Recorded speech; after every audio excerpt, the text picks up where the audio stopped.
Time کھایا ہے اور ایک ٹائم بھوکے رہے، مگر انہوں نے اپنے بچوں کو پڑھایا ہے۔ کتنے ایسے رکشہ چلانے والے جنہوں نے اپنے بچوں کو ڈاکٹر بنایا ہے، کتنے ٹھیلے پر سامان بیچنے والے جنہوں نے اپنی بیٹیوں کو ڈاکٹر بنایا ہے۔ وہ لوگوں، یہ جذبہ ہماری قوم کے اندر کیوں نہیں ہے؟ یہ جذبہ ہمارے اندر کیوں نہیں ہے؟ ہم اپنے بچوں کو تعلیم کیوں نہیں؟ یاد رکھو میرے بھائیوں، اگر ہم نے اپنے پیٹ کے لیے اپنے بچوں کو تعلیم سے دور رکھا، مدرسے سے دور رکھا، اسکول سے دور رکھا، تو ہم وہی کام کر رہے ہیں جو 1400 سال پہلے کیا جاتا تھا۔ وَلَا تَقْتُلُوا أَوْلَادَكُمْ خَشْيَةَ إِمْلَاقٍ۔ اے لوگوں، اپنی اولاد کو پیٹ کے لیے تم قتل نہ کرو، اپنے پیٹ کے لیے اپنے بچوں کو قتل نہ کرو۔ اپنے بچوں کو تعلیم سے دور کرنا، شکشا سے دور کرنا، مدرسے سے دور کرنا، اسکول سے دور کرنا، یہ بھی ان کو قتل کرنا ہے، یہ بھی ان کی ہتیا کرنا ہے۔ اسلام کے اندر شکشا کا بڑا مہتو ہے، بڑی اہمیت ہے میرے بھائی۔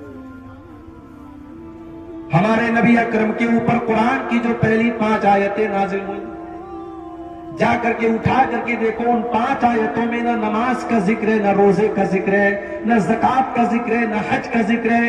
کیا فرمایا گیا ان 5 آیتوں میں؟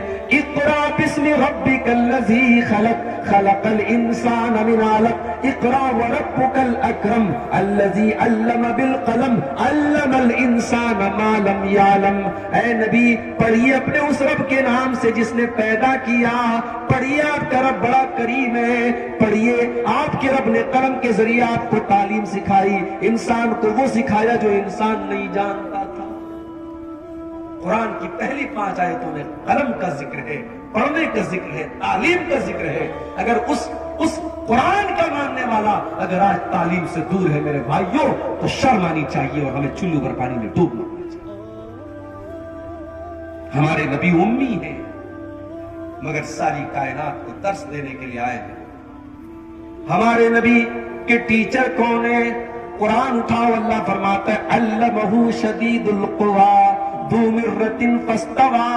میرے نبی کا ٹیچر تو جبریل جیسا فرشتہ ہے، جو اپنے پر کو زمین پہ مار دے تو ساری زمین جل جائے گی۔ اتنا ہیوی، اتنا ہیبت ناک اور تمام فرشتوں کا سردار جبریل امین میرے نبی کا ٹیچر ہے۔ میرے نبی کو قرآن پڑھانے والا ٹیچر جبریل امین ہے۔ تو اللہ کے رسول بھی ہے، نبی بھی ہے، امی بھی ہے۔ الذی یجدونہ مکتوبا عندہم فی التوراۃ والانجیل۔ کیا بھائی صاحب، ایک بار سیٹ کر لو۔